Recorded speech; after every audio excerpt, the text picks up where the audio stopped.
فلسطینی کاز کو ایک اور بڑی کامیابی مل گئی۔ فرانس اور بیلجیم نے بھی فلسطین کو بطور ریاست تسلیم کر لیا۔ فرانس اور سعودی عرب کی سربراہی میں دو ریاستی حل سے متعلق اقوام متحدہ کا اجلاس۔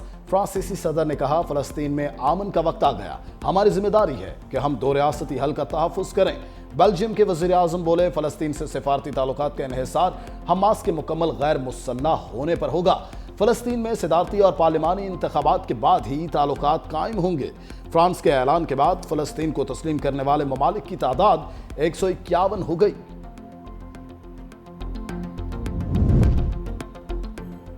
وزیر اعظم اقوام متحدہ کے اجلاس میں شرکت کے لیے امریکہ پہنچ گئے۔ شہباز شریف مسلم ممالک کے سربراہوں کے ہمراہ صدر ٹرمپ سے ملاقات کریں گے۔ جنرل اسمبلی اجلاس کی سائیڈ لائنز پر اہم ملاقاتیں ہوں گی۔ وزیر اعظم 26 ستمبر کو جنرل اسمبلی اجلاس سے خطاب کریں گے۔ اپنے خطاب میں کشمیریوں اور فلسطینیوں کے حق خود ارادیت پر زور دیں گے۔ وزیر اعظم دہشت گردی، ماحولیاتی تبدیلی اور اسلاموفوبیا سمیت عالمی مسائل پر پاکستان کا موقف پیش کریں گے۔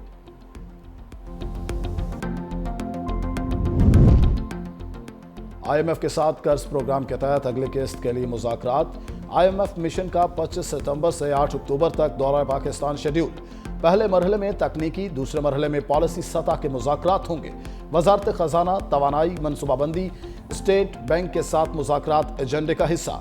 آئی ایم ایف جائزہ مشن کے صوبائی حکومتوں سے بھی الگ الگ مذاکرات شیڈیول۔ مشن کے دورہ پاکستان کے لیے ورکنگ حتمی مرحلے میں داخل۔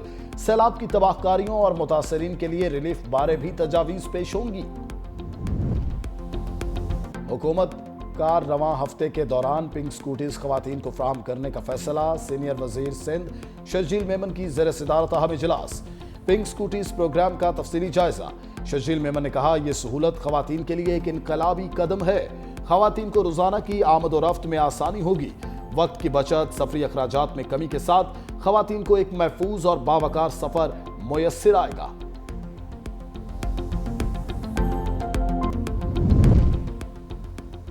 پشاور کے علاقے یکاتوت میں لین دین کے تنازع پر مسلح افراد نے شہری کو گن پوائنٹ پر بچوں کے سامنے اغوا کر لیا۔ واقعے کی ویڈیو سوشل میڈیا پر وائرل ہو گئی۔ پولیس کے مطابق واردات کے وقت مووی کے بچے خوف زدہ ہو کر اسکول کے اندر چلے گئے۔ پولیس نے دعویٰ کیا ہے کہ شہری کو بازیاب کرا لیا گیا ہے اور یہ معاملہ لین دین کے تنازع کا تھا۔ واقعے کا مقدمہ درج۔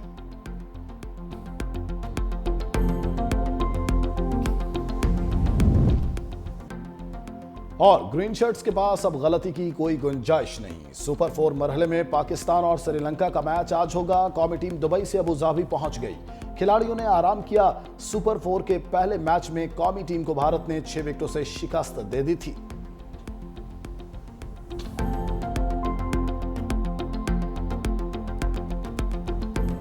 یہ نہیں کہ آپ اقتدار کی کرسی پہ بیٹھ کے سمجھیں کہ آپ عقل کل ہیں۔ عقل کل بننے کے لیے آپ نے وہ پریکٹیکل سوچ رکھنی چاہیے۔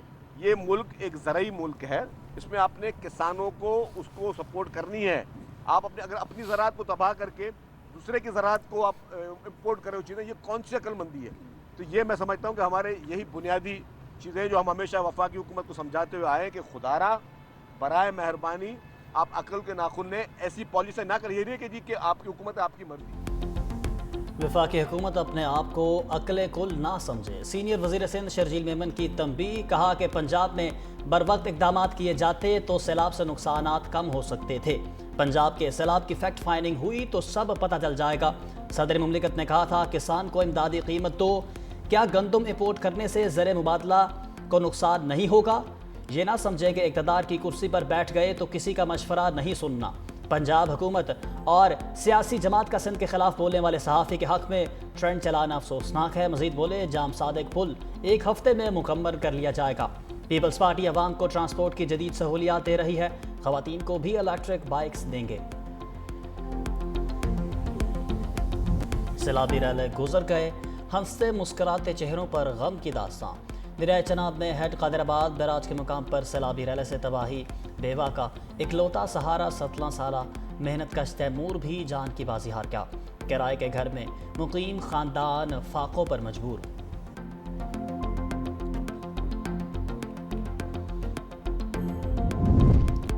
پاکستان صنفی مساوات پر یقین رکھتا ہے۔ پاکستان میں خواتین ہر شعبے میں کردار ادا کر رہی ہیں۔ نائب وزیر اعظم اور وزیر خارجہ اسحاق ڈار کا اقوام متحدہ میں عالمی کانفرنس سے خطاب، کہا سماجی تحفظ اور خواتین کو با اختیار بنانے کے اقدامات جاری ہیں۔ نیو یارک میں دولت مشترکہ کے وزرائے خارجہ کا اجلاس، نائب وزیر اعظم اسحاق ڈار کی شرکت۔ اسحاق ڈار نے عالمی چیلنجز سے نمٹنے کے لیے دولت مشترکہ کے مؤثر پلیٹ فارم کو سراہا۔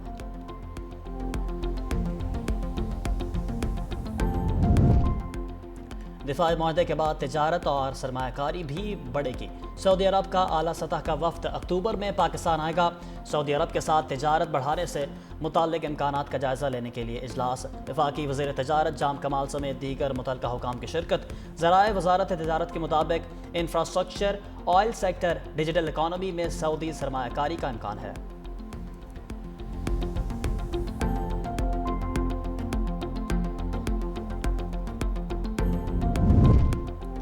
جمشید دستی قانونی شکنجے میں آ گئے۔ جعلی ڈگری کیس میں 7 سال قید کی سزا۔ ڈسٹرکٹ اینڈ سیشن عدالت ملتان نے مدرسہ کی جعلی سند پر الیکشن لڑنے پر فیصلہ سنایا۔ عدالت نے گواہوں اور ثبوتوں کی روشنی میں جمشید دستی کو سزا سنائی۔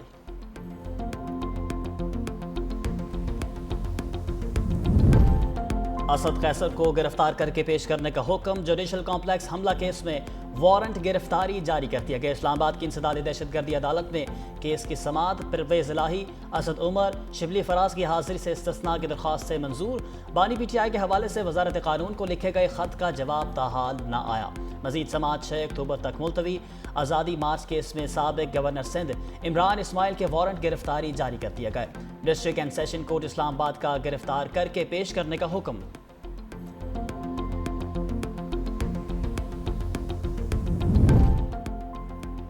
برطانیہ میں فلسطینی مشن کی عمارت کو سفارت خانے کا درجہ مل گیا۔ عمارت کے باہر فلسطینی پرچم بھی لہرا دیا گیا۔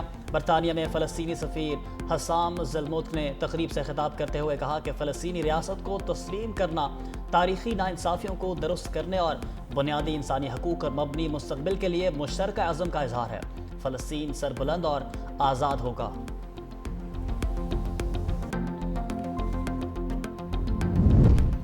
سعودی عرب اور قطر کا فلسطین کو تسلیم کرنے کا خیر مقدم۔ برطانیہ، آسٹریلیا، کینیڈا اور پرتگال کا شکریہ ادا کیا۔ سعودی وزارت خارجہ کے مطابق یہ دوست ممالک کی جانب سے امن کی راہ میں سنجیدہ عزم ہے۔ اقوام متحدہ کی قراردادوں کی روشنی میں 2 ریاستی حل کو آگے بڑھانا ضروری ہے۔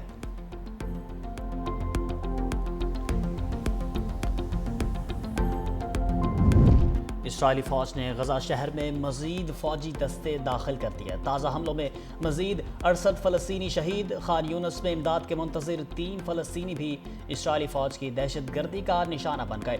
اسرائیلی فوج نے تازہ حملوں میں شاتی پناہ گزین کیمپ سمیت مختلف رہائشی عمارتوں کو نشانہ بنایا۔